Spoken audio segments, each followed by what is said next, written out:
पंछी बनूं उड़ती फिरूं मस्त गगन में आज मैं आजाद हूँ दुनिया के चमन में। কেমন খাটাসের খাটাস 50টা টি হালাই গেছে এ আবার ফুরান। আরে বেটা টাকা নতুন হোক আর পুরানো হোক, টাকা তো টাকাই। ল এটার 50-50 করি।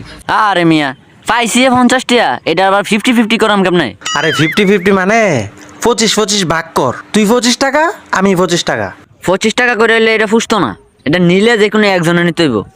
একজনে নিলে কেমনে নেওয়া যায়? 1 থেকে 10 পর্যন্ত কোন, যার উপরে 10 পড়বো এই টাকাটা সেই নিব। আচ্ছা ঠিক আছে শুরু করো। আচ্ছা ঠিক আছে, এই 1 2 3 4 5 6 7 8 9 10 না এটা মানতাম না, তুমি আমার থেকে কোনো। আচ্ছা ঠিক আছে, তোর থেকেই গনি। 1 2 3 4 5 6 7 8 9 10 দে টাকা দে।